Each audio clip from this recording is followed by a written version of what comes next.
What's going on, YouTube family? It's Andrea here at VW Family Farm, and it's breakfast time. And if you're like us, you get stuck in a rut on what to cook for breakfast.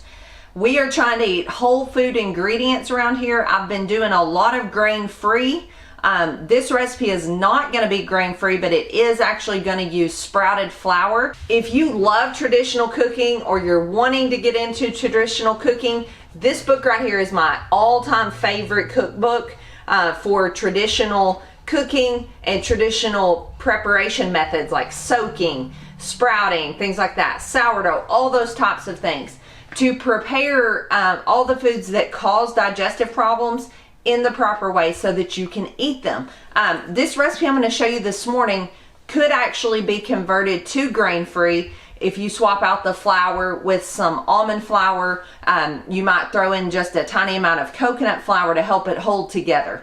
But I'm going to use sprouted flour, and I will show y'all coming up pretty soon how to sprout your own wheat berries, because you can get wheat berries, which is what wheat seed is actually called, pretty cheap, and then you can sprout it yourself instead of paying that ridiculous high price for sprouted flour. But let's get to today's recipe. This is going to be a fall version of a Dutch baby pancake. So let's get started. It's going to be absolutely delicious. I'm looking forward to it. Apples are in abundance in the fall, so this is going to use some yummy apples. Lane has already peeled these for us. I'm going to start with 4 apples, and I need to core them. But while I do that, I'm going to get some ghee melting in a skillet. So you're going to need a cast iron skillet. Now, the real recipe for this suggests putting it in a 10-inch skillet. This is, I believe, is a 14-inch skillet. I'm not positive about that, but this is way bigger than the 10-inch. So I'm going to do a recipe and a half of this. I'm going to give you a link to the recipe at the end of this video, but just realize that it is for a 10-inch skillet, and what I'm actually showing in this video is for a bigger one. So let's get going. While we chop apples, I'm going to get the oven heated to 425. Also, while I'm chopping apples, I'm going to set my burner on about medium, and I'm going to melt 3 tablespoons thereabouts of ghee to make the base layer of this pancake and to saute the apples in. So about 3 tablespoons of ghee. Okay, so all you want to do is you want to core your apples, and you want to get them in like bite-sized chunks. So just little slivers. The smaller you make them, the better they're going to cook up in less time. So just don't do huge chunks.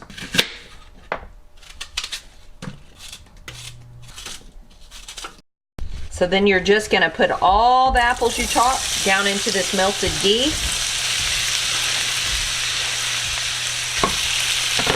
You're going to cook these for 5 or 6 minutes. Just get them tender. They'll turn a little bit translucent.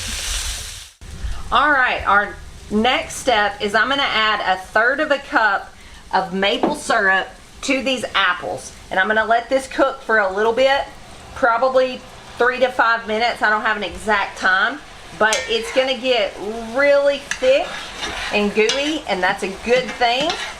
And when you get to that stage, you just turn this off and slide it off the heat, and we are going to be working on the next step. This is a super simple breakfast. If you have to all get out the door in a hurry in the mornings, maybe you just need to get outside and do chores or whatever, this is something you can throw together really quickly. This next step, I'm going to mix all the rest of the ingredients together, and then we're going to finish this thing up. But I actually have sprouted this wheat a while back, and it's been in my freezer. I'm going to show y'all how to do that sometime soon. But let's say you don't have the time to do that, you don't have the desire to do that, or you don't want to spend a little bit extra buying a higher quality flour. I've totally been there, probably will be there again when finances are tight. You do what you got to do, right? I would say if you don't want to buy wheat seed and sprout it yourself, but you want to make a little step in the right direction, go for unbleached and unbromated flour. Even if you're still going to buy white flour from Walmart, just go for that. That's a good step in the right direction, and you're on the right path. So don't feel bad or judged for whatever you do. You just figure out what works best for your family and go with it.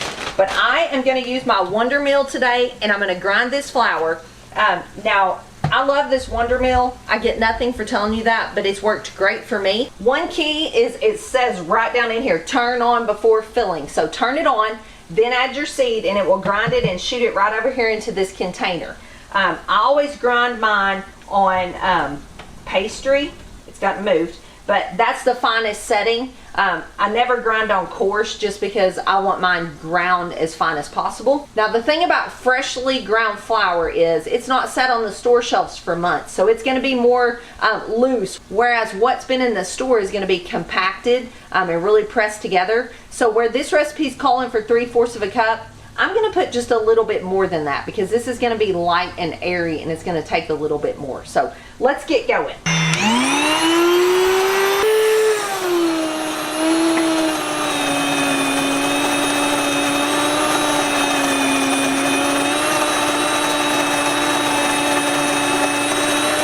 Okay, on the Wonder Meal, you want to grind until all the seed is gone down in it and you almost hear the sound change, because that means it's all not only made it out of your sight, but it's all made it through the stones and stuff, and it kind of cleans it down there in the grinding components. So just do that if you're using a Wonder Meal or anything like a Wonder Meal.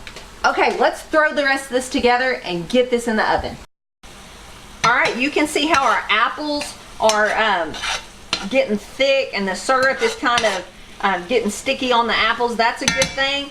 Those are done. We're going to turn that off. We're just going to slide that over while we finish everything else up. All right, for this next step, we're just going to use a blender. You could probably use a mixer or a food like chopper that will stir everything up, whatever you have. One of my goals in the future is to get a Blendtec blender, but for now I use this thing from Walmart, and you just use whatever you have too. Okay, our first thing we're going to put in here, this is going to sound like a lot, but you have to realize my skillet is huge, is 9 eggs. Now the recipe I'm going to link you to where I got this idea, for the 10-inch skillet, it uses 6 eggs. But this is a great way, if you're like us and you're getting an abundance of eggs right now, to use eggs without the standard scrambled eggs or fried eggs. We love those, but we do get sick of them. We're going to put another 2 tablespoons of maple syrup. We're going to put, like I said, this is freshly ground flour, so I'm going to put about a cup, maybe a tad less. But if you're using store-bought, you would use 3/4 cup. And I'm going to use 3/4 cup buttermilk from our raw milk. Really, the recipe calls for just milk, so, or you could use almond milk if you prefer. 3/4 teaspoon cinnamon, 3/4 teaspoon nutmeg, and 3/4 teaspoon salt. Super simple. We're just going to blend all this together.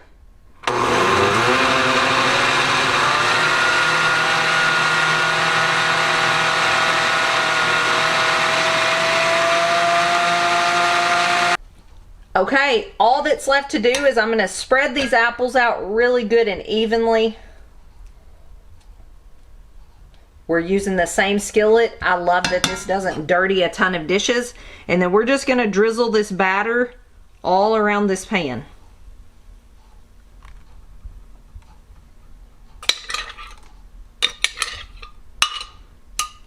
Okay, now we're going to pop this in the oven. Remember, it's at 425, and we're going to do 12 to 15 minutes. This is a bigger pan than the recipe calls for, so I'm going to say it's going to be more like 15, maybe even a tad more. We're going to be watching for it to puff up and turn golden brown, so we'll check it in about 15 minutes.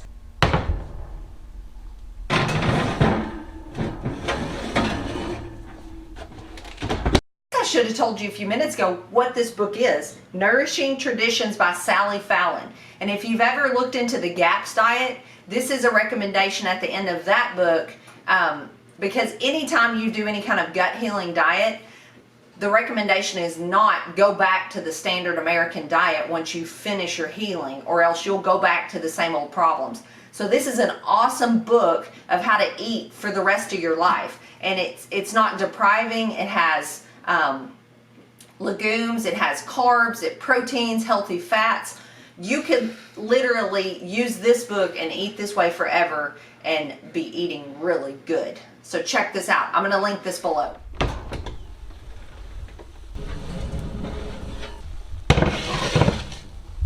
right, guys, with that big of a skillet, it wound up taking between 20 and closer to 25 minutes. Keep in mind, if you're using the smaller 10-inch skillet, it's 12 to 15 minutes. But like I told you earlier, I'm going to link where I actually got this idea from. We're going to give this thing a minute or two to rest, and then we are going to taste test it. So stay tuned and we'll let you know how this tastes.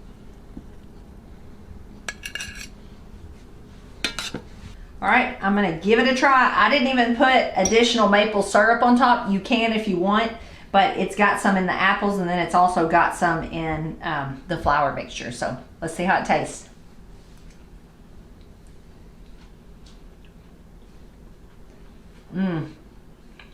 You could definitely drizzle some extra maple syrup, but it honestly doesn't need it. It's very sweet. It's really good. It's a great fall recipe, so give this a try. Thanks for watching. I'll see you guys later. God bless. One last thing I wanted to add is I got the idea from this recipe and I scaled it up accordingly to what I was doing from Wardy over at Traditional Cooking School. She sends out a weekly email with links and all kinds of stuff from around the web. I actually think this recipe might be, don't quote me on it, but might be from her daughter who works with her.